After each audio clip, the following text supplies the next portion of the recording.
सुबह की किरणें भयनगर की फटी जमीन पर पड़ी दरारों को अपनी धूप से भर रही थीं। एक अजीब शांति हर ओर पसरी पड़ी थी। वो शांति जो तबाही के बाद होती है, वो शांति जो उम्मीद टूटने के बाद सुनाई देती है। भयनगर के लोग जहां सब कुछ नजरअंदाज करके जीने का मानो अभिनय सा कर रहे थे, तो वहीं हर ओर फैली डर और भविष्य की चिंता उन्हें जीने की उम्मीद से कोसों दूर ले जा रही थी।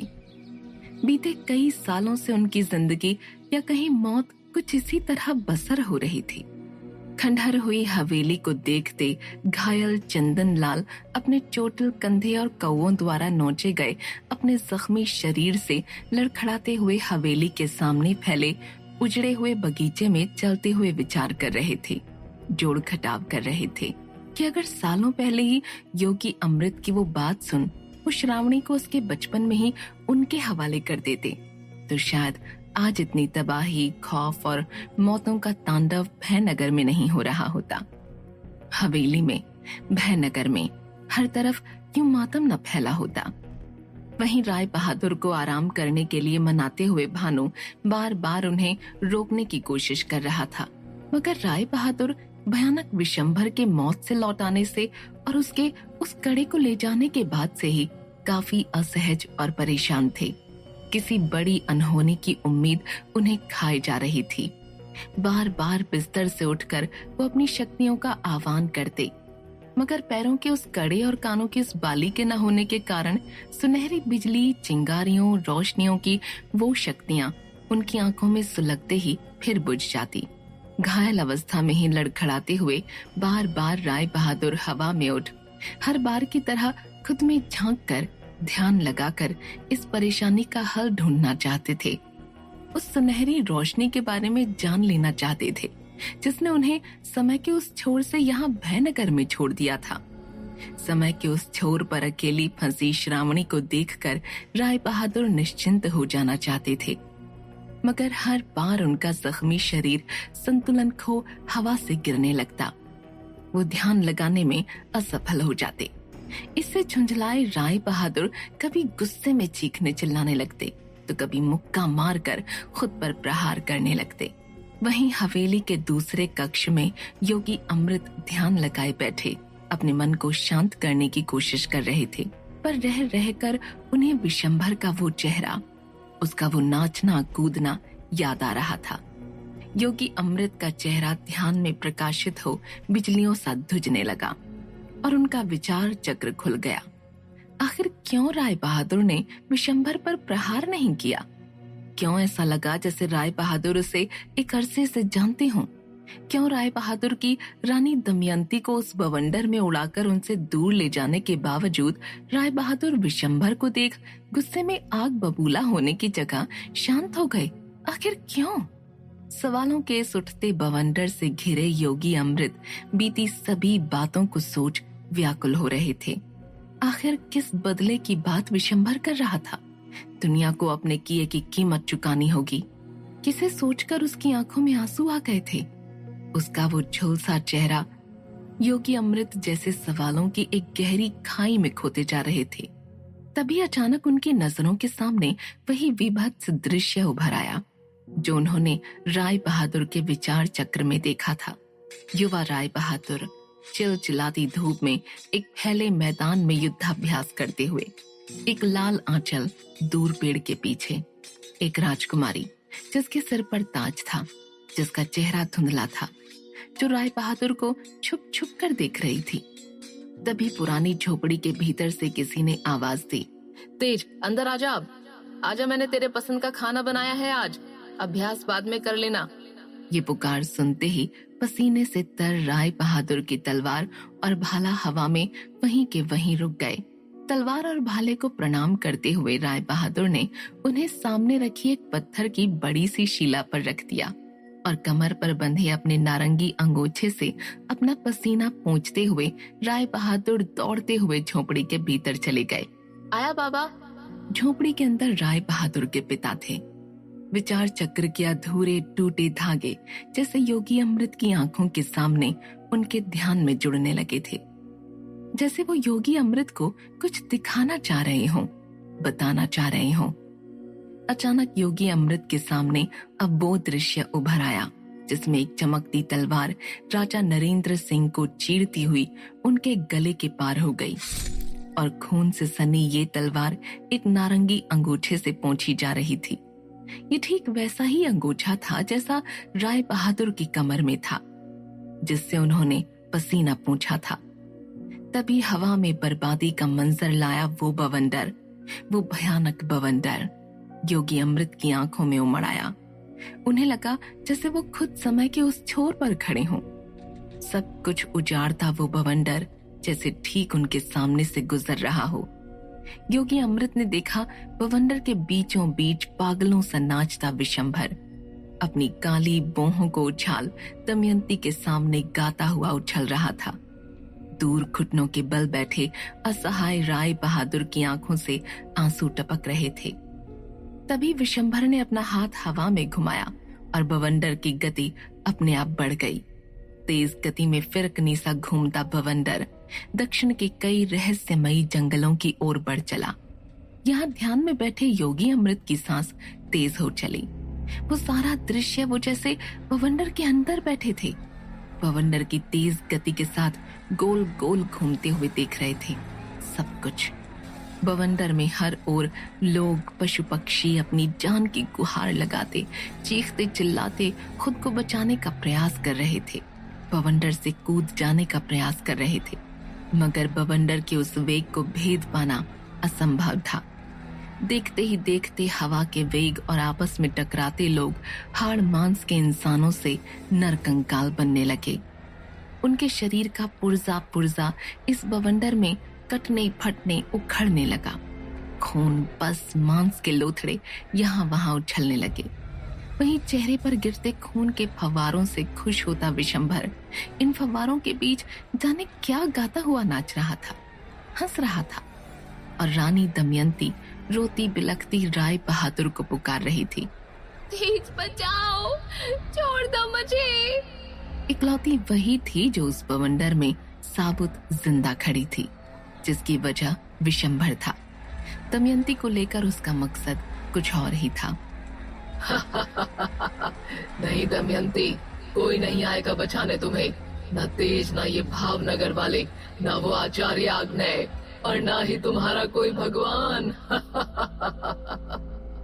ये भयावह दृश्य देख योगी अमृत की सांसें और चढ़ गईं। बवंडर में घूमता उनका मन बवंडर के इस वेग में झकोले खाता, हवा में गिरता उठता ये सब देख रहा था। योगी अमृत स्वयं वहां नहीं थे, मगर मौत के इस मंजर को देखता उनका मन भी जैसे समय के उस छोर पर ये सब महसूस कर रहा था। खून से लाल हो चुका हवा का ये वेग अब थमने लगा था। इंसानों, जानवरों और पक्षियों के कंकाल एक के बाद एक हवा में गोल गोल घूमते हुए अब जमीन पर आकर गिरने लगे थे। विशंभर ने दमयंती का हाथ पकड़ लिया और उसे खींचता हुआ बवंडर से निकल किसी चट्टान के ऊपर चढ़ने लगा। दमयंती चीखती चिल्लाती विशंभर की पकड़ से भाग जाना चाहती थी, मगर विशंभर की ताकत के आगे उसकी एक न चली। वहीं विशंभर के बवंडर से निकलते ही बवंडर अचानक शांत हो गया।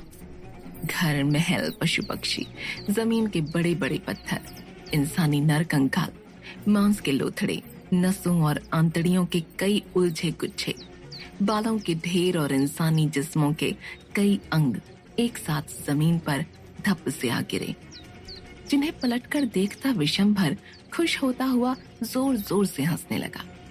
मौके का फायदा उठाकर दमयंती रोती हुई भागी, मगर कुछ दूर भागते ही उसे विशंभर ने देख लिया।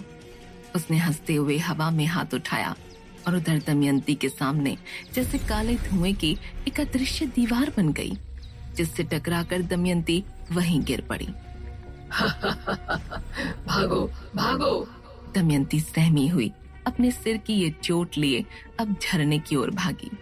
एक छोटा सा झरना जो चट्टान से निकल रहा था, मगर फिर विशंभर ने हवा में हाथ उठाया और दमयंती फिर काले धुएं की एक अदृश्य दीवार से टकराती हुई झरने से बहती एक छोटी धार में औंधे मुंह गिर पड़ी। उसकी चोट से अब खून बहने लगा। जो झरने के पानी के साथ मिल झरने की धार के साथ बहने लगा। दमयंती ने जैसे तैसे खुद को खड़ा किया, मगर जैसे ही वो पलटी, सामने विशंभर को उसके खून से सने उस पानी को बड़े चाव से पीता देख उसे उल्टियों की उबकाई आने लगी।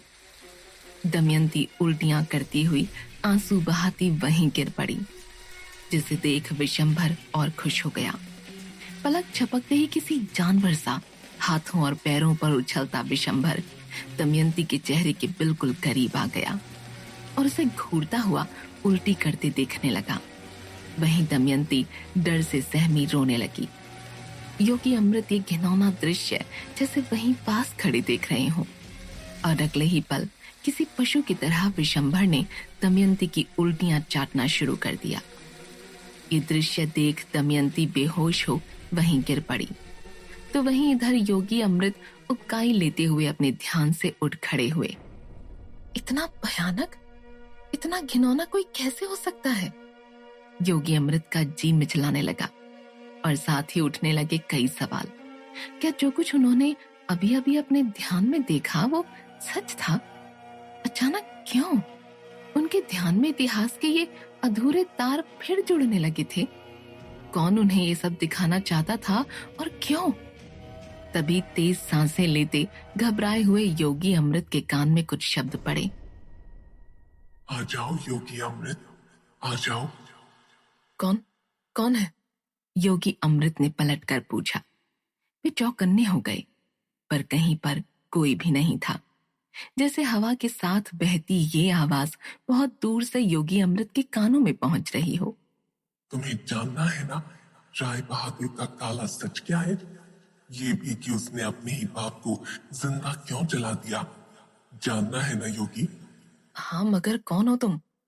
योगी अमृत ने चारों दिशाओं में देखते हुए पूछा, मगर फिर किसी के कहीं भी न होने पर उन्होंने तुरंत अपने झोले से दिव्य भस्म निकाल ली और सचेत खड़े हो गए।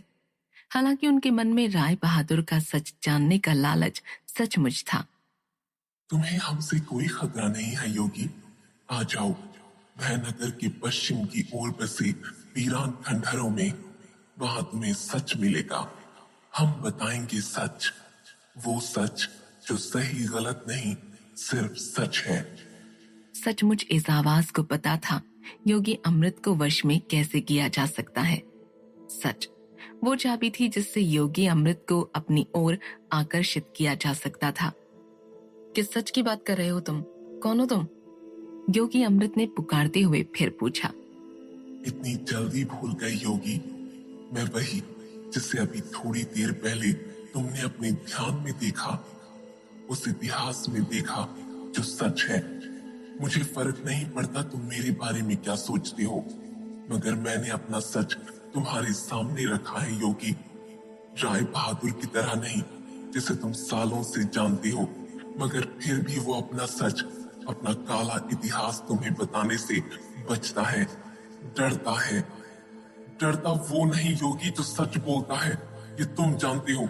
और विशंभर किसी से नहीं डरता, क्योंकि विशंभर चाहे कितना ही घिनौना, भयानक, क्रूर क्यों ना हो, मगर झूठ नहीं बोलता। ये आवाज अंधेरे के सेनापति भयानक विशंभर की थी, जो कहीं दूर से हवा में बहती हुई योगी अमृत को सम्मोहन में ले रही थी। योगी अमृत विशंभर की इन सारी बातों से इत्तेफाक रखते थे। साथ ही उन्हें ये टीस भी काफी समय से अंदर ही अंदर खा रही थी कि आखिर क्यों राय बहादुर ने उनसे अपना सच छुपाए रखा है, जबकि विशंभर ने बुरा होते हुए भी अपना सबसे घिनौना चेहरा योगी अमृत के सामने सच्चाई के साथ रख दिया था। योगी अमृत के मन में ये ख्याल आते ही यकायक उनके हाथों से वो दिव्य भस्म छूट गई। उनकी आंखों के आसपास नसों के काले घेरे उभरने लगे। उनकी आंखों की पुतलियां काली होने लगीं और कानों में विशंभर की वो भयानक हंसी जोर से गूंजने लगी। आ जाओ योगी, आ जाओ।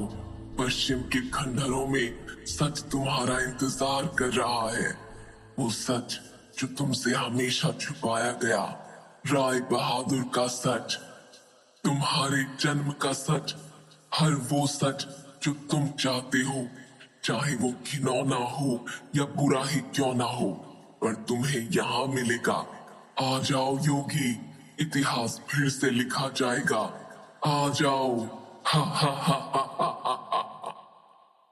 ये आवाज योगी अमृत को अपनी ओर किसी चुंबक सा खींच रही थी। अपने जन्म के सच वाली बात सुनते ही योगी अमृत की आंखों का कालापन और भी गहरा हो गया और वो पलटकर हवेली के पिछले दरवाजे की तरफ बढ़ने लगे। क्या होगा आगे? क्या योगी अमृत पर अंधेरे के सेनापति भयानक विशंभर ने काबू कर लिया है? क्या है राय बहादुर का काला सच? क्या है योगी अमृत के जन्म का रहस्य? कैसे लौटेंगी राय बहादुर की खोई हुई शक्तियां? जानने के लिए जुड़े रहिए